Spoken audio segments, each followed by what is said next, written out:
बड़ी ओछी बातें होती हैं हमारे देश के अंदर। नाम तो नाम है। क्या लोग हुमायूं नाम नहीं रखते, अशोक नाम नहीं रखते, जयचंद नाम नहीं रखते आज भी? तैमूर का मतलब होता है लोहे जैसा मजबूत। कोई भी रख सकता है इस नाम को। उन्हें इसमें भी हिंदुस्तान को 500,000 साल पहले घसीटने का मौका मिल गया और एक चर्चा का विषय बनने का मौका मिल गया ताकि लोगों की अटेंशन उनकी तरफ हो जाए। तो मैं समझता हूं कि नाम तो नाम ही होते हैं, कोई भी कुछ भी रख सकता है नाम। जयचंद जैसा सबको मालूम है कि जिसके नाम पे भी आज लोग नाम रख लेते हैं, और पृथ्वीराज के नाम पे भी लोग नाम रखते हैं, वो बड़े शासक थे यहाँ पे।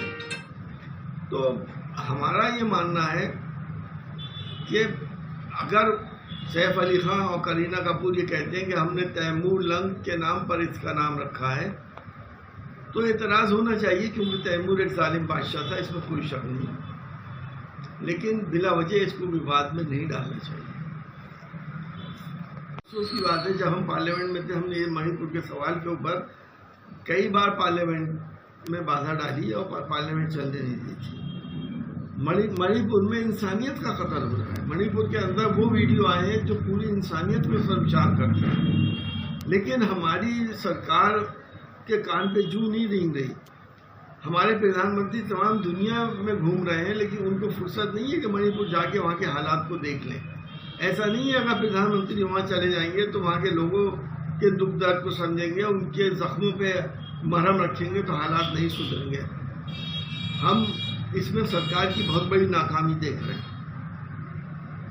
मैदान में उतारा, इस पर क्या कहें? ये गलत किया उन्होंने।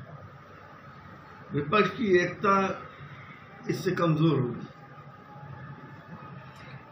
संजय जी, उपराष्ट्रपति जगदीप धनखड़ ने शुक्रवार को एक कार्यक्रम में कहा है कि देश में कुछ ऐसे लोग भी हैं जिनकी सनातन और हिंदू के जिक्र भर से चौंकाने वाली प्रतिक्रिया आती है।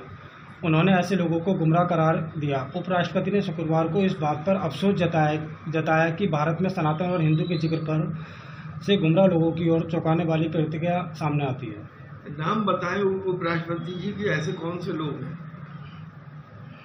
क्या वो हिंदू हैं, क्या मुसलमान हैं? देश के अंदर हम सब धार्मिक लोग हैं, एक दूसरे के धर्म की, एक दूसरे के जज्बात की इज्जत करते हैं। हाँ, ये ज़रूर है कि एक पार्टी ऐसी है जो इस्लाम के मानने वालों के जज्बातों की बिल्कुल कदर नहीं करती, ना उसको एहसास होता है। तो उपराष्ट्रपति जी को बताना चाहिए कि आखिर वो कौन लोग हैं। दिल्ली चुनाव के लिए सीएम चेहरा है। अब देखिए, भाजपा के अंदर तानाशाही है। वो जिस पे उंगली रख देंगे वो सीएम बन जाएगा। किसी की हिम्मत नहीं होगी उनके आगे बोलने की कि भाई इसे क्यों बना दिया।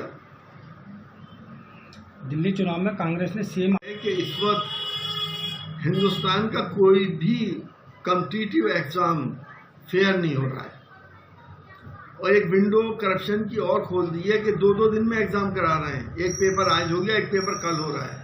उसके बाद किसको कितने मार्क्स दे देंगे, कैसे उसका अनुपात में तय करेंगे कि साहब ये पेपर जो आसान था और ये सख्त था। ये विंडो करप्शन के लिए खोली गई है।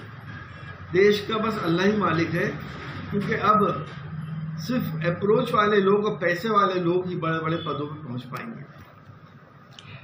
चीन की नीयत अब से नहीं, बहुत पहले से खराब है। 60 के दशक से चीन हमारे बहुत से इलाकों के ऊपर अपना कब्जा शो करना चाहता है और कहता कि ये हमारे इलाके से, चाहे अरुणाचल प्रदेश हो या कुछ और इलाके हों, लद्दाख के हों। चीन आज भी हमारे हजारों किलोमीटर के एरिया के ऊपर अवैध कब्जा करे हुए हैं। हम कुछ भी कहें, पार्लियामेंट में कुछ भी बोल दें कि चीन का 1 इंच पे भी कब्जा नहीं है, ये सब बेकार की बात है। हमें चीन से बातचीत के जरिए अपनी ज़मीन वापस लेनी चाहिए, और अगर बातचीत से मामला नहीं सुलझता है तो ताकत के जरिए उनसे वापस लेनी पड़ेगी। आपदा जब होती है कि जैसे कोई आफत आ गई, सैलाब आ गया, सूखा पड़ गया, जलजला आ गया, कोई और तूफान आ गए।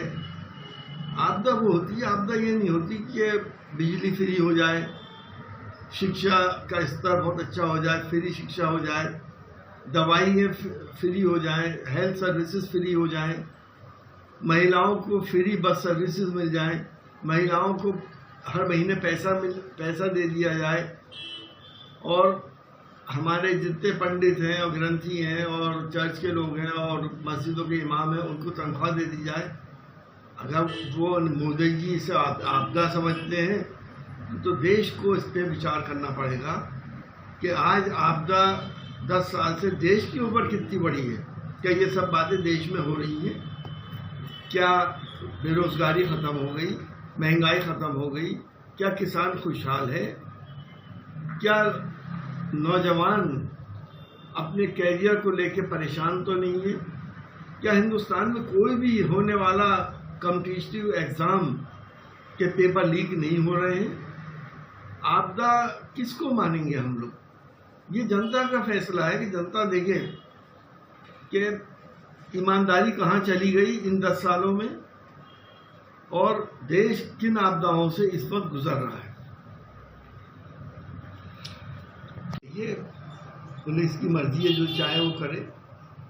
अगर वो संपत्ति नहीं है तो किसकी संपत्ति है ये मालूम होना चाहिए, और ये चीज़ें तो न्यायालय तय करेगा कि संपत्ति कौन सी है, वक्फ है या कुछ और की है या नगर पालिका की है या पुलिस की अपनी ज़मीन है, पुलिस डिपार्टमेंट की है।